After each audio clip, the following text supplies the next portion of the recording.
Today, 95% of India's trading by volume and 70% by value is through maritime transport. Indian ports handled approximately 1.2 billion metric tons of cargo traffic in the year 2019-20. And much required policy reforms like 100% FDI, Make in India, Sagarmala, and Bharatmala have been introduced to ensure exponential growth in the sector. I'm sure that Maritime India Vision 2020-30 document would certainly stand as a testament to the government's commitment in this regard. Sir, I believe that the importance of blue economy in a nation's growth story extends much beyond the maritime trade and the export-import statistics.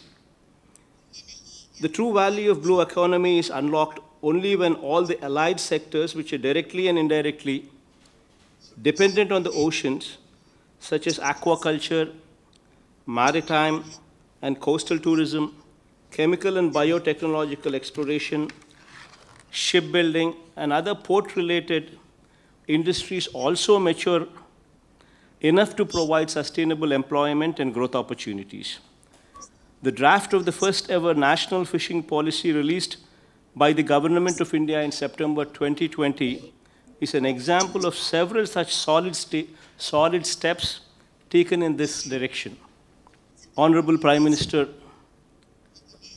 Sir, drawing inspiration from your focused agenda to take India's maritime economy to the next level, Andhra Pradesh state government has taken up a lot of transformative steps to leverage its coastal line of 974 kilometers, which is the second longest in India and the longest on the eastern coast of the country, sir. Today, I am proud to say that Andhra Pradesh is ranked #1 in the country in Ease of Doing Business Rankings 2020-20, released by the Ministry of Commerce and Industry, Government of India.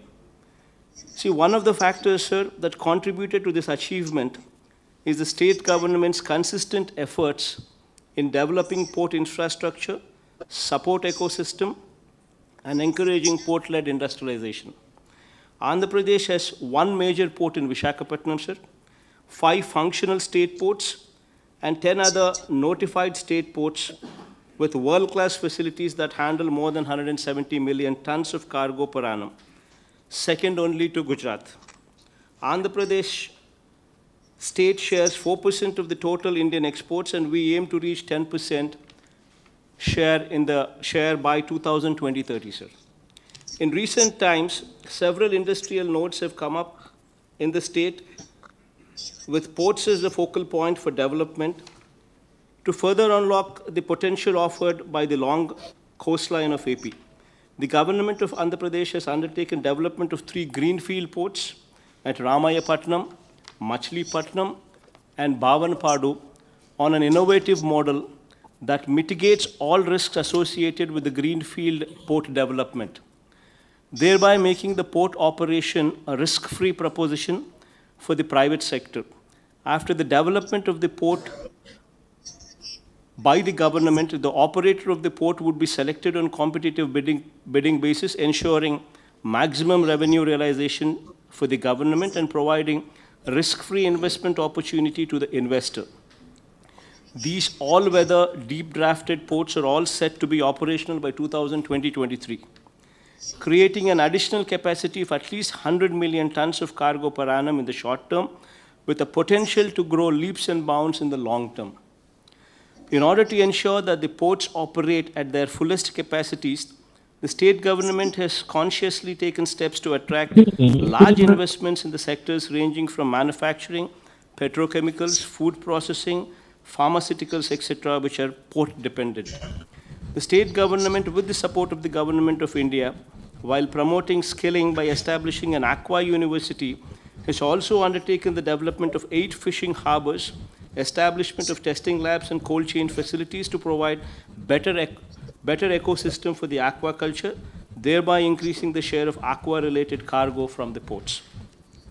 All such well-calibrated interventions are designed to promote port-based industries and develop new economic cities driven by the ports all along the coastline of Andhra Pradesh. Lastly, sir, I would like to extend my invitation to the representatives from various companies from India and abroad attending this summit